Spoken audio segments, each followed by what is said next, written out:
scenario. In 3, 2, 1.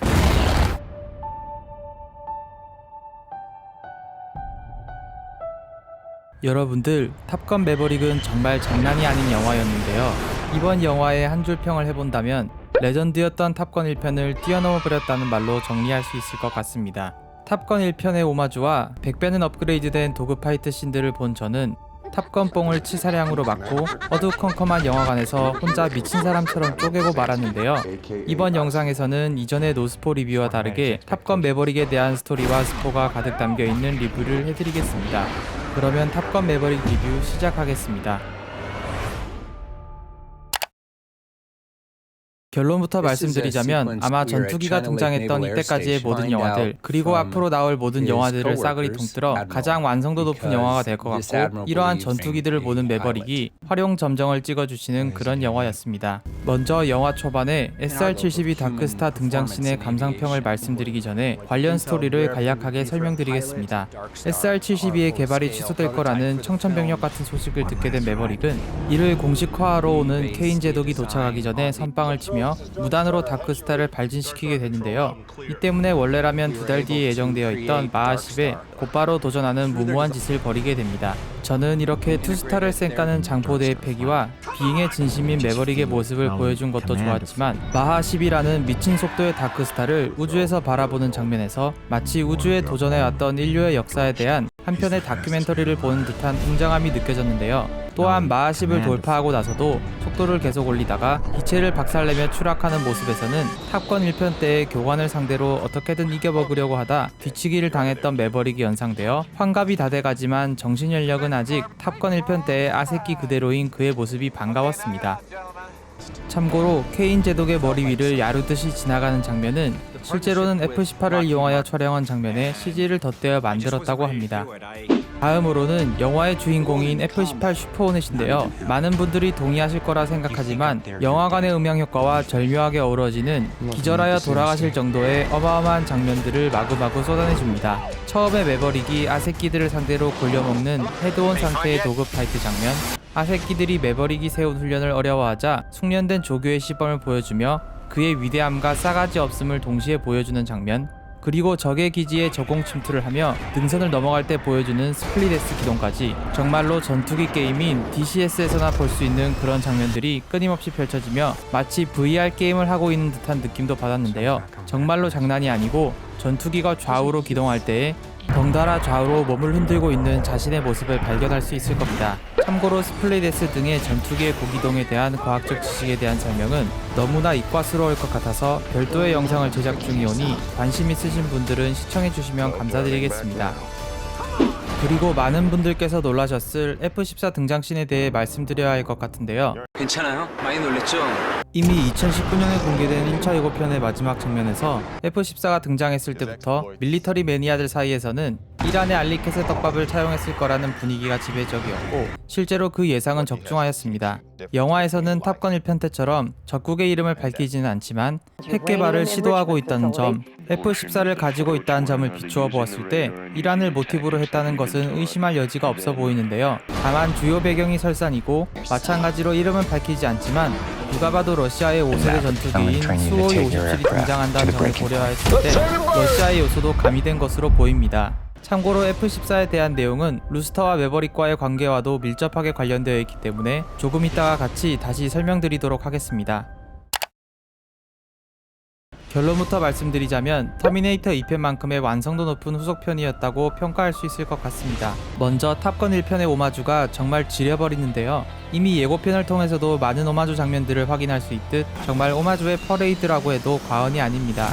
인트로에서 탑건 스쿨에 대한 설명글이나 그 유명한 OST, 그리고 F-35 카메오와 F-18이 항공모함에서 이착함하는 장면에서는 탑건 1편을 보신 분들이라면 아마 전율을 느끼셨지 않았나 생각됩니다. 이외에도 매버릭이 선글라스를 쓰고 F-18 전투기와 함께 오토바이를 타고 직선도로를 신나게 질주하는 장면, 바에서 군인들이 다같이 얼싸안고 노래를 부르는 장면, 어제같이 술을 마신 사람이 알고 보니 탑건 스쿨 교관의 전설적인 파일럿인 매버릭이라는 걸 알게 되는 브리핑 장면, 해변에서 다같이 우통을 까고 공놀이를 하는 장면, 심지어 배면 비행이나 급상승 기동을 하며 상대 기체의 꼬리를 잡는 장면 등 무수히 많은 장면에서 끊임없이 오마주를 보여줍니다.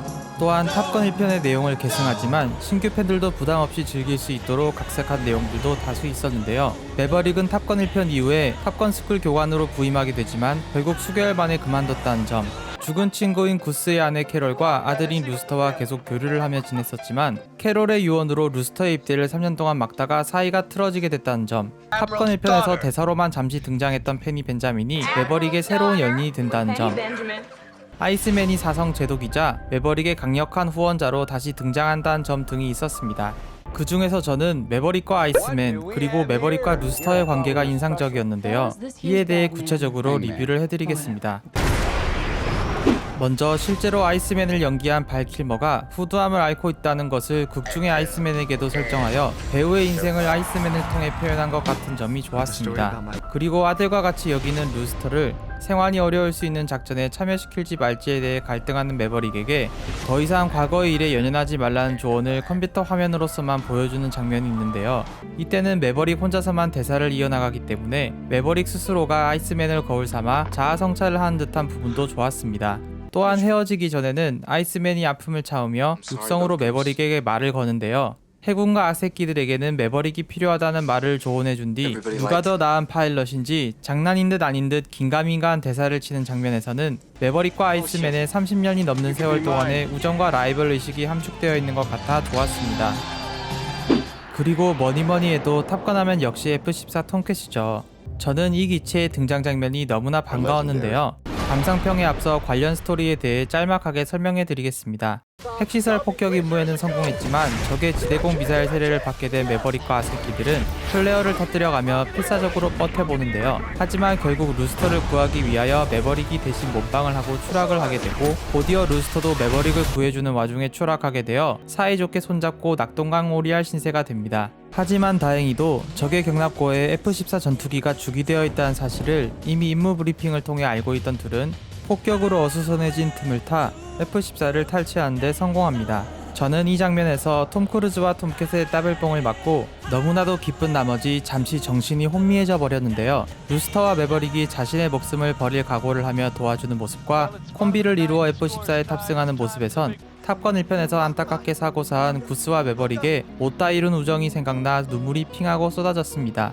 그리고 미국을 가출했던 F-14가 다시금 미국 국적의 항공모함에 착함하는 장면에서는 한국인임에도 불구하고 차오르는 미국 국뽕과 감동으로 콧물까지 쏟아버리게 되었습니다. 참고로 F-14 촬영 장면은 SR-72 때와 동일하게 다른 전투기로 찍은 장면에 CG를 덧댄 것이고 적의 핵시설이 있는 설사는 미국의 레이크 타워에서 촬영을 하였다고 합니다. 이러한 우수한 연출과 각본은 바로 박스오피스 성적을 통해 증명되고 있는데요. 원작이 존재하며 많게는 수십 편의 시리즈물로 제작되어 두터운 팬층이 있는 마블, DC, 해리포터 시리즈들과 어깨를 나란히 견줄 정도의 어마어마한 실적을 올리고 있습니다.